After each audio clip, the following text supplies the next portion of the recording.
हमारे सभी पाठकों को प्यार भरा नमस्कार। तो हमारी आज की कहानी है बहू को बेटी कहने की ज़रूरत ही क्या है। नीलम शादी के बाद जब ससुराल पहुंची तो उसकी सास कलावती जी ने बहुत प्यार से उसका स्वागत किया। वह सभी रिश्तेदारों को यही कहती थी कि मैं बहू नहीं बल्कि बेटी लेकर आई हूँ। आज से मेरी 2 बेटियाँ हो गई। नीलम भी सास की बात सुनकर खुश हो जाती थी और सोचती थी कि मैं अपनी सास को माँ की तरह प्यार और सम्मान दूंगी और कभी भी उन्हें शिकायत का कोई मौका नहीं दूंगी। बस तभी से नीलम अपनी सास को खुश करने के लिए घर के सारे काम हंसी खुशी खुद करने लगी। उसकी सास को कुछ बोलने की ज़रूरत ही नहीं पड़ी। नीलम की ननद रचना अभी कॉलेज में पढ़ाई कर रही थी तो कलावती जी कहती थी कि रचना तो अभी पढ़ाई लिखाई करती है, तो अगर यह घर के काम करेगी तो पढ़ाई का नुकसान होगा। वैसे भी बहू यह तुम्हारी छोटी बहन ही तो है, तो तुम अपनी बहन को आगे बढ़ने में सहयोग करो। यह सब सुनकर नीलम को बहुत अच्छा लगता था और वह सोचती थी कि मेरी सास कितनी अच्छी है जो वह मुझे बेटी की तरह प्यार देती है। इसलिए वह भी रचना से कोई काम करने को नहीं कहती थी और घर का सारा काम खुद ही करती रहती थी। नीलम के आ जाने के बाद से दोनों माँ बेटी बहुत आराम से रहने लगी थी। घर के सारे कामकाज छोड़कर वह दोनों एक साथ खूब मस्ती करती थी। पढ़ाई लिखाई के बहाने रचना दिन भर अपने कमरे में बंद होकर मोबाइल चलाती रहती थी। इधर घर के सारे काम करते करते नीलम थकान से चूर हो जाती थी, क्योंकि उसकी सास एक टीवी का रिमोट मांगने से लेकर एक गिलास पानी के लिए भी बहू को ही आवाज़ लगाती थी। लेकिन फिर भी नीलम सोचती थी कि अगर यह मुझे बेटी की तरह प्यार दे सकती हैं तो फिर मैं भी इनका हर काम करूंगी ताकि इन्हें बुरा ना लगे। लेकिन वह यह बात नहीं समझ पाती थी कि अगर सच में उसकी सास की जगह माँ रहती तो क्या वह भी ऐसे ही उसे इतना थकाती? क्या माँ उसके आराम का ध्यान नहीं रखती? जैसे एक माँ होकर कलावती जी अपनी बेटी रचना के आराम और सुविधा का ध्यान रख रही थी, क्या वह नीलम के बारे में भी थोड़ा सा नहीं सोचती? लेकिन नीलम अपनी सास की चिकनी चुपड़ी बातों में आकर दिन भर खुद ही कोल्हू की बेल की तरह सारा काम करती रहती थी। इस बीच रचना का जन्मदिन आया तो घर में बहुत धूमधाम से उसका जन्मदिन मनाया गया। कलावती जी ने उसके लिए एक पूजा भी रखी थी और शाम को घर में बहुत सारे मेहमान भी आए थे।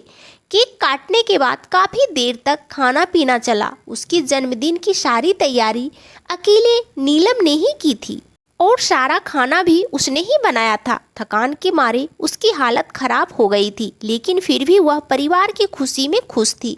कलावती जी ने अपनी बेटी को जन्मदिन के उपहार में सोने के कंगन दिए थे। नीलम ने भी अपनी ननद को पायल गिफ्ट की थी। सब कुछ हंसी खुशी निपट गया। महीने के बाद नीलम का भी जन्मदिन आने वाला था। ससुराल में यह उसका पहला जन्मदिन था, इसलिए वो बहुत उत्साहित थी। वह तो अपनी सास को बिल्कुल माँ की तरह प्यार करती थी और सोचती थी कि मेरी सास भी मुझे बेटी ही समझती है। इसलिए वह अपनी सास के साथ खुलकर बातें करती थी। जब उसका जन्मदिन नज़दीक आने लगा फिर भी घर में कोई तैयारी शुरू नहीं हुई तो उसे लगा कि उसकी सास शायद भूल गई होगी कि उसका जन्मदिन आने वाला है। तो वह अपनी सास को याद दिलाने के लिए सास के पास गई और उसके गले में बाहें डालकर पूछने लगी, मम्मी जी मेरा जन्मदिन आने वाला है तो आप मुझे गिफ्ट में क्या देंगी? उसकी सास पहली बार उसे झिकड़कते हुए बोली, अरे बहू का जन्मदिन क्या मनाना? जब तक तुम्हारी शादी नहीं हुई थी तो तुम्हारे मायके में तुम्हारा जन्मदिन मनाया जाता होगा ना।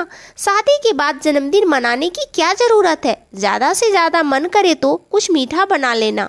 और गिफ्ट में तुम्हें क्या चाहिए? अभी तो तुम्हारी शादी हुई थी, सब कुछ तो है ही तुम्हारे पास। यह सुनकर नीलम का चेहरा उतर गया। आज सास ने जाने अनजाने में उसे यह बता दिया था कि वह इस घर की बहू है, बेटी नहीं। नीलम की आंखों में आंसू आ गए। वह चुपचाप सास के पास से उठकर अपने कमरे में चली आई और फूट फूट कर रो पड़ी। वह सोचने लगी कि लोग हमेशा बहू से कहते हैं कि तुम बहू नहीं बल्कि बेटी हो, लेकिन यदि बहू को बहू की तरह ही मान सम्मान दिया जाए, बहू के रूप में ही उसे प्यार और आशीर्वाद दिया जाए तो फिर लोगों के सामने यह ढोंग करने की ज़रूरत नहीं पड़ेगी कि यह हमारी बहू नहीं बल्कि बेटी है। क्या बहू के रूप में ही उसे मान सम्मान और प्यार नहीं मिलना चाहिए? सवाल तो बहुत सारे थे लेकिन जवाब कोई नहीं था। लेकिन उस दिन के बाद से उसने बेटी बनने के चक्कर में ज़रूरत से ज़्यादा काम करना बंद कर दिया था। अब वो घर के कामों में रचना की मदद भी लेने लगी थी और अपनी सास की निजी काम भी उसने धीरे धीरे कम कर दिया था। जब उसकी सास बिस्तर पर बैठे बैठे रिमोट मांगती थी तो वह कहती थी कि मम्मी जी मैं कुछ काम कर रही हूँ, आप खुद ही उठकर रिमोट ले लीजिए ना। तब कलावती जी को उठकर खुद ही रिमोट लेना पड़ता था। हालांकि वह अपने फर्ज निभाने से पीछे नहीं हटने वाली थी, लेकिन उसने सोच लिया था कि अब वह भी किसी की चिकनी चुपड़ी बातों में आकर पूरे दिन की गुलाम बनकर नहीं रहेगी। दोस्तों, बहू को बेटी कहने की जरूरत ही क्या है? बहू को यदि बहू ही रहने दिया जाए और उसी के रूप में उसे मान सम्मान दिया जाए उतना ही उसके लिए काफ़ी होगा। वैसे ही सास को माँ बनने की क्या ज़रूरत है? हर रिश्ते की अपनी खूबसूरती और अपनी मर्यादा होती है और उस रिश्ते को उसके उसी रूप में रहने दिया जाए और उस रिश्ते को सम्मान दिया जाए, एक दूसरे के लिए परवाह हो तो वह रिश्ता उसी रूप में खूबसूरत बन सकता है। आपके क्या विचार हैं? कमेंट करके ज़रूर बताइएगा और इस कहानी को लाइक और चैनल को सब्सक्राइब करना बिल्कुल भी नहीं भूलिएगा। और आपका दिन शुभ हो, मंगलमय हो, यही भगवान से प्रार्थना है। धन्यवाद दोस्तों।